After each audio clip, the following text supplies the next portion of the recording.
পৃথিবীর সমস্ত মানুষগুলো দুই শ্রেণী হবে। পরকালের জগতে মানুষের দুইটা হালাত হবে, দুই শ্রেণীতে মানুষ বিভক্ত হবে।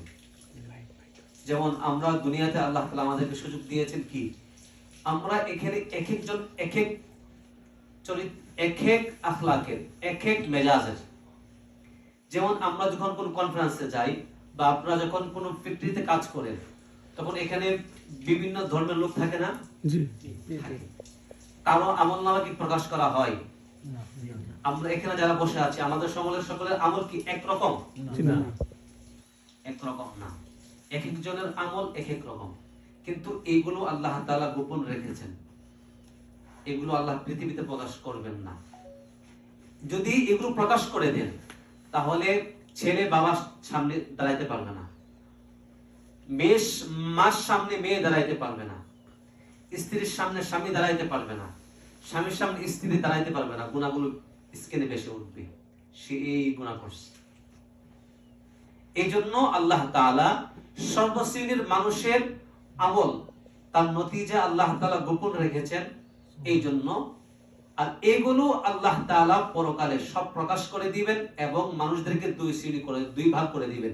এখন যেমন গুনাহগার, নামাজি, বেনামাজি, ভালো খারাপ একসাথে বসার সুযোগ আছে, মসজিদে একসাথে বসার সুযোগ আছে, কিন্তু পরকালে আল্লাহ তাআলা ময়দানে মাহশারে আমতাজুল ইয়াউমা আইয়ুহাল মুজরিমুন এই শব্দটা বলে যারা জান্নাতি এদেরকে ডান পাশে সরায় দিবেন, আর যারা জাহান্নামী তাদেরকে বাম পাশে সরায় দিবেন।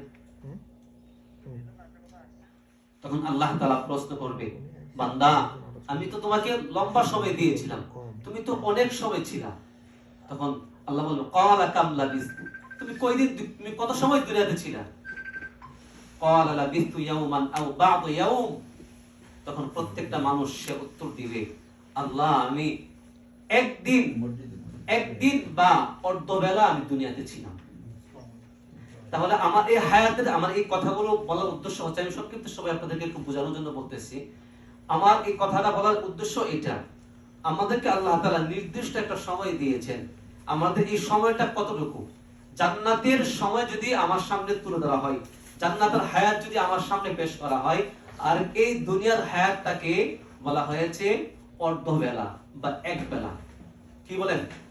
ক্বালা লাবিস্তু ইয়াওমান আও বা'দা ইয়াওম, একদিন অথবা অর্ধবেলা আল্লাহ আমি দুনিয়াতে ছিলাম। তাহলে এই একদিন বা অর্ধবেলার জন্য এত সংগ্রাম, এত কষ্ট, এত পরিশ্রম, ছেলে মেয়ে সবকিছু ছেড়ে দিয়ে মানুষ